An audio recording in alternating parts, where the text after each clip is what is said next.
Hello दोस्तों, स्वागत है आपका मेरे इस नए वीडियो में। आज हम लोग माइक्रोसॉफ्ट एक्सेल को यूज़ करते हुए जानेंगे कि सेल रेफरेंस होता क्या है, उसकी डेफिनेशंस मैं आपको बताने वाला हूँ और साथ में उसको हम थोड़ा प्रैक्टिकली डिस्कस करेंगे जिससे कि इस टॉपिक को आप और अच्छे तरीके से समझ सकें। तो दोस्तों, सबसे पहले मैं आपको बता देता हूँ सेल रेफरेंस होता क्या है।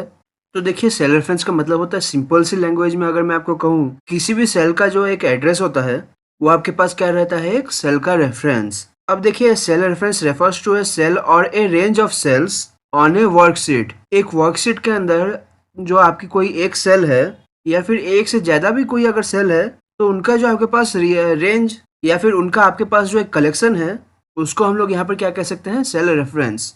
And can be used in a formula, यानी कि सेल रेफरेंस को कहाँ पे हम लोग यूज करते हैं, हमेशा किसी फॉर्मूला या फंक्शंस के साथ, so that Microsoft Office Excel can find the values और data that you want that formula to calculate. जब भी आप कोई फॉर्मूला या फंक्शंस को कोई डेटा भेजना चाहते हैं, तो बहुत अच्छा तरीका होता है कि आप वहाँ पर वो पर्टिकुलर डेटा नहीं, आप वहाँ पर क्या भेजें, से उसका पर्टिकुलर सेल रेफरेंस। आप देखिए, सेल रेफरेंस जो है वो आपके पास दो टाइप के होते हैं। एक हम लोग कहते हैं रिलेटिव रेफरेंस और दूसरा हम लोग कहते हैं एब्सोल्यूट रेफरेंस। रिलेटिव और एब्सोल्यूट रेफरेंस में कोई फर्क नहीं होता है। यहाँ पर अगर हम जनरल टर्म में देखें तो उसका रीजन ये है कि यहाँ पर ये दोनों ही फॉर्मूला और फंक्शंस के ऊपर ही काम करते हैं। लेकिन आप फिर जब किसी सेल को कॉपी या फिर कोई फॉर्मूला या फिर फंक्शन को जब आप कट या कॉपी करते हैं, तो वहाँ पर अगर आप ये चाहते हैं कि आपका फॉर्मूला या फंक्शंस भी अपडेट हो या फिर नहीं हो, अगर आपको लगता है कि जो अगर आपको अपने फॉर्मूला को भी अपडेट करना है, अगर सेल रेफरेंस चेंज होता है तो, यानी कि सेल का एड्रेस चेंज होता है तो, तब तो दोस्तों यहाँ पर आपको रिलेटिव रेफरेंस यूज करना है। और अगर आप चाहते हैं कि भले ही कुछ भी हो जाए पर आपका को वो जो पर्टिकुलर सेल रेफरेंस जो है या सेल एड्रेस जो है हो जाता है, पर आपका फॉर्मूला या फंक्शन चेंज नहीं होना चाहिए, तो इस सिचुएशन में आप दोस्तों यहाँ पर क्या लेंगे, एब्सोल्यूट रेफरेंस। तो ये रिलेटिव रेफरेंस क्या है या एब्सोल्यूट रेफरेंस क्या है, ये इनकी ये जो डेफिनेशन वापस हम लोग डिस्कस कर सकते हैं कि there are two types of cell reference, relative and absolute. Relative और एब्सोल्यूट रेफरेंस में क्या चेंजेस है, क्या क्या डिफरेंस है, वो हम लोग यहाँ पे भी बात कर सकते हैं। रिलेटिव और एब्सोल्यूट में वैसे कुछ खास डिफरेंस है नहीं, जैसे यहाँ पे लिखा हुआ है। बेसिकली क्या डिफरेंस होता है, जब आप किसी पर्टिकुलर फॉर्मूला या फंक्शंस को कॉपी करते हैं किसी दूसरे सेल में, इसी टाइप से relative reference change when a formula is copied to another cell while absolute reference remain constant. यहाँ पे देखिए दोस्तों, मैं आपको बहुत ही इंपॉर्टेंट चीज बता रहा हूँ कि यहाँ पे एब्सोल्यूट रेफरेंस के लिए आपको डॉलर साइन यूज करना होता है, याद रखिएगा, डॉलर सिंबल। और एक चीज हो सकता है कि जो ये टॉपिक आप पढ़ रहे हैं तो कहीं पे या फिर कोई स्कूल्स में आपको मतलब देखने को मिलेगा कि रेफरेंस आपका और एक टाइप का होता है, तीसरा, जिसको हम लोग कह सकते हैं मिक्स्ड रेफरेंस। तो मिक्स्ड का मतलब हो गया कि जो जिसमें रिलेटिव और एब्सोल्यूट दोनों का मिक्सचर हो गया। बेसिकली तो होंगे दो ही टाइप के, या तो रिलेटिव या फिर एब्सोल्यूट, लेकिन यहाँ पे आपका मिक्स्ड में क्या हो जाएगा कि आपका रिलेटिव और एब्सोल्यूट का मिक्सचर हो सकता है। तो उनको मैं यहाँ पे प्रैक्टिकली बता देता हूँ। तो दोस्तों, यहाँ पे मैं अपना एक्सेल चालू कर लेता हूँ उसके लिए। तो यहाँ पर दोस्तों मेरा माइक्रोसॉफ्ट एक्सेल चालू हो चुका है। अब देखिए यहाँ पे क्या करना है। अब इसमें मुझे क्या करना है, तो देखिए मैं यहाँ पर क्या कर सकता हूँ कि ये मैं यहाँ पे कोई वैल्यू लिख देता हूँ। जैसे मैं यहाँ पर जाके लिख देता हूँ, पहले तो मैं यहाँ पे साइज बड़ी कर देता हूँ ताकि देखने में आसानी होगी।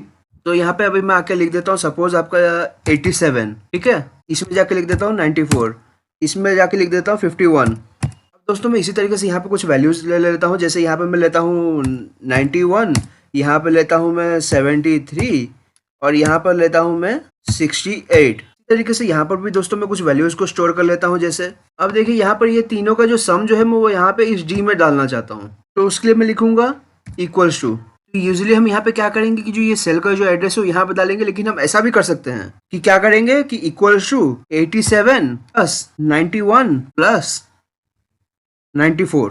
देखिए आंसर में कुछ डिफरेंस नहीं है, लेकिन इनकेस अगर यहाँ पे आप देखिए आपका यहाँ पे ये जो स्टूडेंट है वो अपना रीटोटलिंग या रीचेकिंग करवाता है और फिर उसका 87 की जगह यहाँ पे अगर 97 आता है, तो यहाँ पे टोटल जो है वो 272 की जगह 282 हो जाना चाहिए था, लेकिन देखिए नहीं हुआ है यहाँ पे।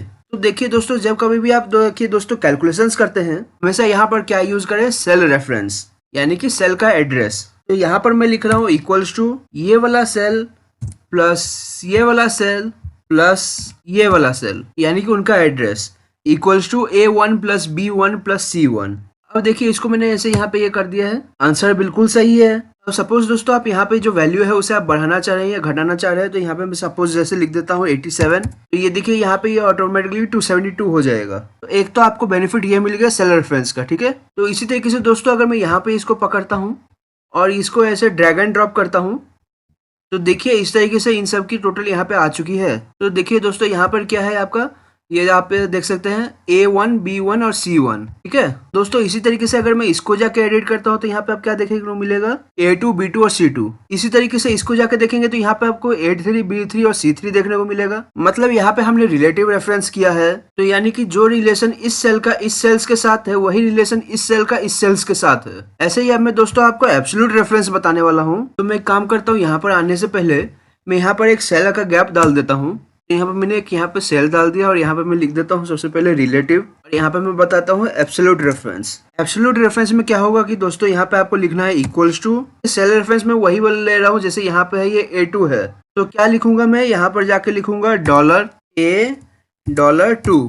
ध्यान रखिए $A $2 यानी A2। लेकिन जब आप कॉपी पेस्ट करेंगे तब आपने देखा था कि यहाँ पे 272 का 252 हो चुका था। ठीक है, इसी तरीके से दोस्तों यहाँ पे मैं फिर से लिख रहा हूँ B2 के लिए, तो मैं यहाँ पे क्या लिखूंगा प्लस $B $2, बस ये लिखना है। ठीक है, प्लस क्या लिख देंगे $C $2। तरीके से आपने यहाँ पे फॉर्मूला लिया है, अब यहाँ पे इसे एंटर कर दीजिए। इसकी भी वैल्यू 272 ही आई है, लेकिन दोस्तों मैं यहाँ पे जब इसको यहाँ से ड्रैग एंड ड्रॉप करूंगा, कॉपी पेस्ट करूंगा, आप देखेंगे यहाँ पर सभी की वैल्यू क्या आई है, 272 ही आई है। क्योंकि यहाँ पर आपने क्या लिखा था, आप देख सकते हैं यहाँ पर क्या लिखा था A2, यहाँ पर जाके वो क्या हो गया A3, यहाँ पर जाके वो क्या हो गया A4। लेकिन दोस्तों यहाँ पर जाके आप देखेंगे जो यहाँ पे आपने क्या लिखा है, यहाँ पे आपने A2 नहीं लिखा है, क्या लिखा है आपने $A $2, यानी कि आपने एक कांस्टेंट यहाँ पे सेल एड्रेस बताया है, यानी कि जो कभी भी चेंज नहीं होने वाला है। वैसे यहाँ पे भी आप देखेंगे $A $2 ही लिखा है, और यहाँ पे भी आपका वैसे ही $A $2 ही लिखा है। तो दोस्तों इसी तरीके से हमने देखा यहाँ पे रिलेटिव रेफरेंस और एब्सोल्यूट रेफरेंस। रिलेटिव रेफरेंस आप कब यूज करेंगे, जब आपको अपने वैल्यूज को साथ में चेंज करना है, अपडेट करना है। जब कोई भी आप फॉर्मूला कॉपी पेस्ट करते हैं या कट पेस्ट करते हैं तो उस टाइम में आपका रेफरेंस भी अपडेट होना चाहिए। लेकिन एब्सोल्यूट रेफरेंस आपका कब यूज करेंगे, जब आपको इनकी वैल्यूज को चेंज नहीं करना है। दोनों में डिफरेंस आपको अच्छे से समझ में आ गया होगा।